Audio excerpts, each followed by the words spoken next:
పదండి తొక్కుకుంటూ పదండి తోసుకుంటూ అంటూ రైళ్లు ఎక్కుతున్నారు జనాలు.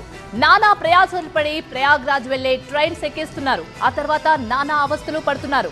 క్రౌడ్ ను కంట్రోల్ చేయాల్సిన రైల్వే అధికారులు కనుచూపు మేరలో కనిపించడం లేదు. ఢిల్లీ తొక్కిసలాట తర్వాత కూడా రైల్వే శాఖ తీరు మారలేదు అనే విమర్శలు వినిపిస్తున్నాయి. దేశమంతా చలో ప్రయాగ్రాజ్ అంటోంది. అయితే ప్రయాగ్రాజ్ వెళ్లే ఏ రైలు చూసినా జనంతో కిటకిటలాడిపోతోంది. భక్తులు కటకటలాడిపోతున్నారు.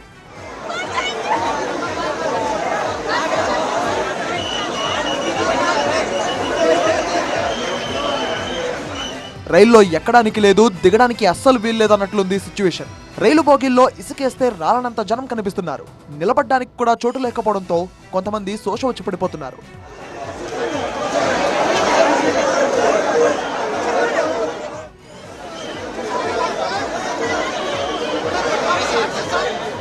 అయినా అలాగే తొక్కుకుంటూ తోసుకుంటూ వెళ్తున్నారు జనం.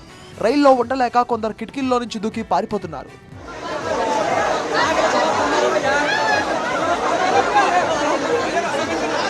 బీహార్ రాజధాని పాట్నా రైల్వే స్టేషన్ జంక్షన్ లో కనిపించిన దృశ్యాలివి.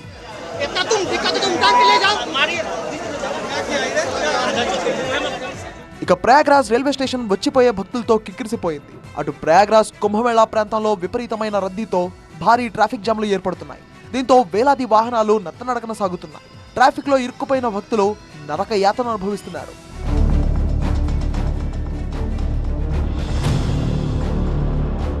ప్రయాగ్రాజ్ లోని నైనీ బ్రిడ్జ్ దగ్గర భారీ ట్రాఫిక్ జామ్ ఏర్పడింది. ట్రాఫిక్ ని కంట్రోల్ చేయలేక పోలీసులు చేతులెత్తేశారు.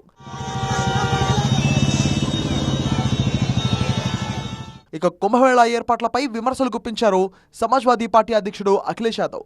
సరైన ఏర్పాట్లు చేయడంలో యోగి సర్కార్ విఫలమైందని ఆయన ఆరోపించారు. बड़े पैमाने पे व्यवस्थाएं खराब है वहाँ पर। दुख इस बात का है कि मुख्यमंत्री जी ने ये कहा कि हम 100 करोड़ लोगों का इंतजाम कर रहे हैं, लेकिन कुछ ही करोड़ पहुंचे हैं लोग।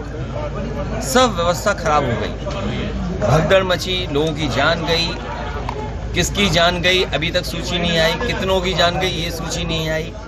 మహాకుంభమేళాకు భక్తుల రద్దీ కొనసాగుతోంది.